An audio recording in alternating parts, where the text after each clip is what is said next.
लगे।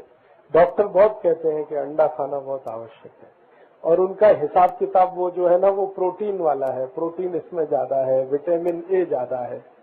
ठीक है, आपको मैं एक मजे की बात बताता हूँ। ये डॉक्टर जो पढ़ाई करते हैं वो पढ़ाई का नाम है MBBS, है ना, और MD या MS। ये पूरी पढ़ाई आपको मालूम है परदेश से आई है, मालूम है ना।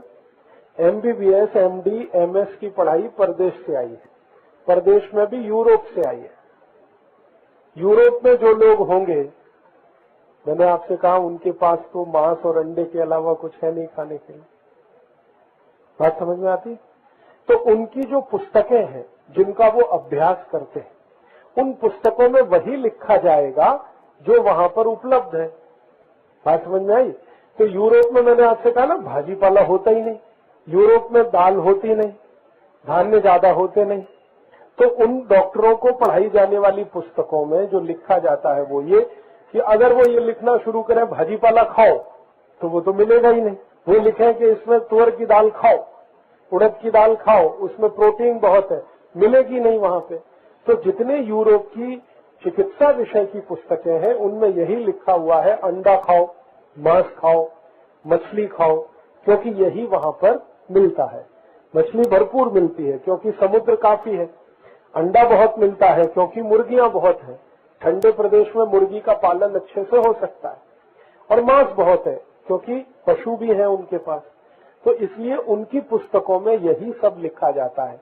अब हमारे देश में यही चिकित्सा पढ़ाई जाती है, MBBS, MS, MD।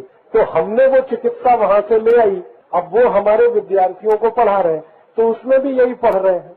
उस चिकित्सा को हमने हमारे देश की जरूरत के हिसाब से बदल नहीं किया। माने उन पुस्तकों में बदल होना चाहिए और उसमें ये लिखा होना चाहिए कि भारत में अंडे की जरूरत नहीं है क्योंकि अंडे का विकल्प हमारे पास बहुत कुछ है।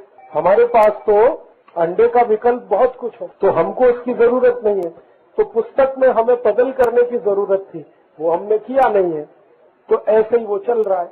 तो इसलिए जो डॉक्टर इस विषय को पुस्तकों के आधार पर पढ़कर निकलते हैं वो अपने मरीजों को बोलते रहते हैं अंडा खाओ, कभी कभी तो कह देंगे मांस खाओ, गाय का मांस खाओ, डूकर का मांस खाओ, ऐसा वो बोलते हैं।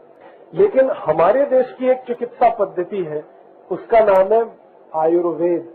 आयुर्वेद की पढ़ाई पढ़कर जो डॉक्टर निकलते हैं वो कभी नहीं कहते कि अंडा खाओ, क्योंकि अंडे से जो मिलता है उससे ज्यादा हमारे पास दूसरी चीजों से मिलने के लिए बहुत कुछ है। अंडे में प्रोटीन है, तो प्रोटीन तो सबसे ज्यादा उड़द की दाल में होता है, अंडे से भी जाते। चने की दाल, उड़द की दाल, मूंग की दाल, अरहर की दाल, मसूर की दाल, मोठ की दाल, इनमें अंडे से भी जास्ती प्रोटीन है। अंडे में विटामिन ए है, लेकिन अंडे से जास्ती विटामिन ए दूध में है, दूध से जास्ती दही में है, दही से जास्ती ताक में है, ताक से जास्ती मक्खन में है, और सबसे जास्ती विटामिन ए तूप में है। तो हमारे पास तो तूप है खाने के लिए, तो विटामिन ए की पूर्ति हो गई तूप से, मक्खन से, ताक से, दही से, दूध से। प्रोटीन की पूर्ति हो गई दाल से, और अंडे में क्या है इसके अलावा कुछ नहीं। तो अगर कोई आपको बोलता है कि भाई आप अंडा खाओ, तो उससे कहना कि अच्छा है हम दूध पी लेंगे या तूप खाएंगे, और प्रोटीन की कमी है तो दाल खाएंगे। बहुत बहुत